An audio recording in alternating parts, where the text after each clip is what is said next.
అందరికీ నమస్కారం అండి. గతంలో ఎలా అయితే నా మీద పాజిటివ్ వచ్చిందని ఛానల్ వాళ్ళు, మీడియా వాళ్ళు అండ్ యూట్యూబ్ ఛానల్స్ వాళ్ళు ఎలా అయితే ప్రచారం చేశారో అదే పాత న్యూస్ ని తీసుకుని వచ్చి మళ్లీ టెలికాస్ట్ చేస్తున్నారు. పాజిటివ్ వచ్చింది అని చెప్పి. ఇంకా చార్జ్ షీట్ నేనే చూడలేదండి. ఇంకా చార్జ్ షీట్ నా చేతికే రాలేదు. సో అలాంటిది మీ చేతికి ఎలా వచ్చింది? మీరు ఇలాంటి న్యూస్ ఎందుకు స్ప్రెడ్ చేస్తున్నారో నాకు అర్థం కావట్లేదు. నేను చాలా ప్రయత్నిస్తున్నాను. ఈ మధ్య కాలంలో ఎన్టీవీలో మళ్లీ న్యూస్ యథావిధిగా చేస్తున్నారు. ఎన్టీవీతో నాకున్న ప్రాబ్లం ఏంటంటే అక్కడ క్రైమ్ రిపోర్టరు రమేష్ వైట్లా అని చెప్పి ఆయన ఉన్నారు. లాస్ట్ టైం కూడా పుడింగ్ ఎలిమెంట్ విషయంలో కూడా ఇట్లానే రాంగ్ న్యూస్ వేశాడు అతను. నేను ఎన్టీవీకి వెళ్ళాను, అక్కడ ఎవరు లేరండి, చౌదరి గారు రాలేదన్నారు. సరే అండి అని చెప్పి అతని నెంబర్ తీసుకుని ఆయనకి ఫోన్ చేశారు, రమేష్ వైట్లకి ఫోన్ చేసి, ఏమండి నేను లేను అక్కడ, నా న్యూస్ వేయకండి ప్లీజ్, నా పేరు తీసేయండి అన్నా. మాకు పోలీసులు ఇచ్చారు, మేమెందుకు తీయాలని కొంచెం గట్టిగానే అరిచాడు ఆయన. అరిస్తే సరేనండి నేను మాట్లాడుతున్నాను, మీరు అరుస్తున్నారు, సరే మీరు ఎక్కడున్నారు చెప్పండి, నేను అక్కడికి వచ్చి మాట్లాడతాను అన్నా. Okay, Banjara hills police station దగ్గర ఉన్నాను రండి అన్నాడు. సో నేను ఇమ్మీడియట్ గా కార్ వేసుకుని బంజారా హిల్స్ పోలీస్ స్టేషన్ కి వెళ్ళాను. వెళ్తే అక్కడ అతను లేడు. అక్కడ వాళ్ళందరినీ అడిగే మీడియా వాళ్ళని, ఏమండి రమేష్ వైట్ల ఎక్కడున్నారు అంటే, లేదండి వెళ్లిపోయారు అన్నారు. అంటే నేను వస్తున్నాను అని చెప్పిన తర్వాత కూడా అతను అక్కడి నుంచి వెళ్లిపోయాడు. ఓకే, తర్వాత నేను అక్కడ అరిచాను, ఎట్లా ఎన్టీవీ వాడు న్యూస్ వేస్తాడు నా పైన, నేను అక్కడ లేనని చెప్పేసి అడగడం జరిగింది. అది మీ అందరికీ తెలుసు. ఇప్పుడు కూడా అదే విధంగా మొన్న ఒక అతను ఫోన్ చేశాడు, ఎక్కడి నుంచి, ఎన్టీవీ నుంచి మాట్లాడుతున్నామండి, రమేష్ వైట్ల గారు మీకు ఫోన్ చేయమన్నా, నేను వాళ్ళ అసిస్టెంట్ ని అని అన్నాడు. ఓకే ఏంటమ్మా అని అడిగా.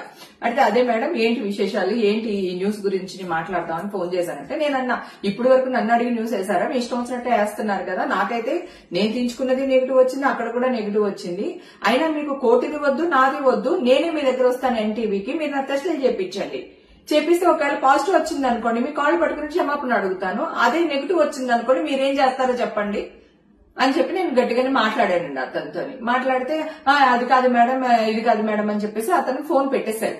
ఓకే, ఇమ్మీడియట్ గా నేను ఛాలెంజ్ చేయగానే ఛాలెంజ్ యాక్సెప్ట్ చేయకుండా పెట్టేశారు. కట్ చేస్తే మళ్లీ సేమ్ హేమకి డ్రగ్స్ తీసుకుంది, దానికి ఇవి వచ్చింది, మళ్లీ పాజిటివ్ వచ్చిందనే వేస్తున్నారు.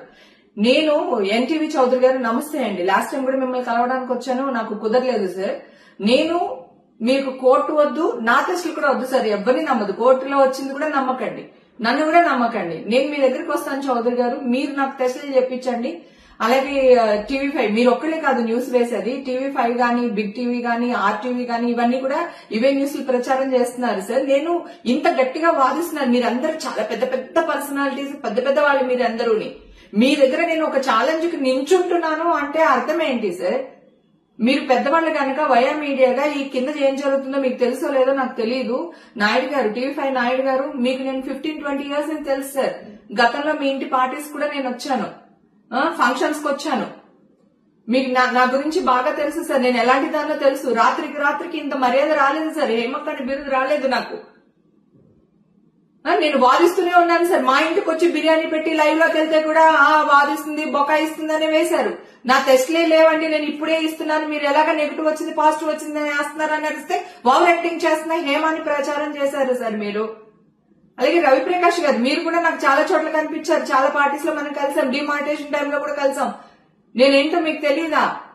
అలాగే టీవీ5 యాంకర్స్, ప్రముఖ యాంకర్స్ తో కూడా నేను పార్టీస్ చేశాను, బర్త్డే పార్టీస్ కి అటెండ్ చేశాము, మన సంగీతకి అదే అటెండ్ చేశాము. నేనేంటో మీకు తెలియదా సార్?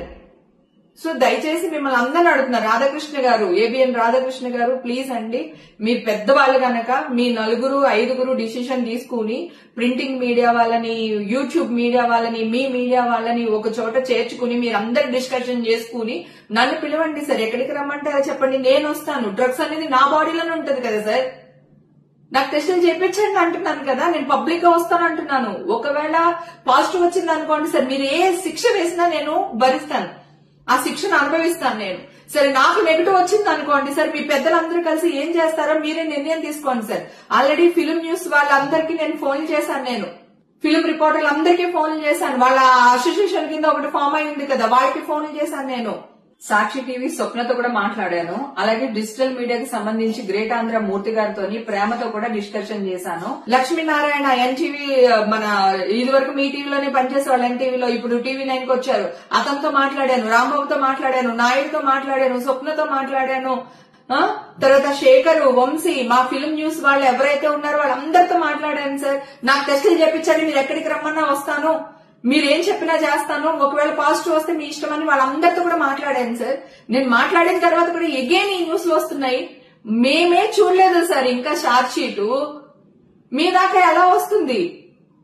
ఎవిడెన్సెస్ ఏంటి సార్ నాకు అర్థం కాదు. ఈ న్యూస్లు మీరు వేయడం వల్ల మీ న్యూస్లు చూసి మా అమ్మకి యాంగ్జైటీ అయిపోయింది.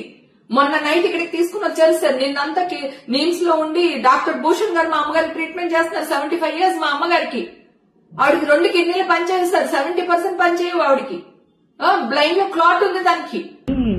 ఈ గుండు పాడుకున్నది గుర్తులేదు, కూరెట్టుకున్నది గుర్తులేదు, ఊడ్చిరాకున్నానంట అంతే. అదే అది కూడా గుర్తులేదు నాకు. మీ వల్ల నేను పరువు కోసం చచ్చిపోతాను సార్, పరువు కోసం చచ్చిపోతాను నేను. నా ఫ్యామిలీ తలదించుకునే పని ఈ రోజు వరకు చేయలేదు. నా ఇండస్ట్రీ నా వల్ల తలదించుకునే పని ఏ రోజు చేయలేదు సార్. ఈ రోజు కూడా చెయ్యను, గతంలో చేయలేదు, ఫ్యూచర్ లో చెయ్యను సార్.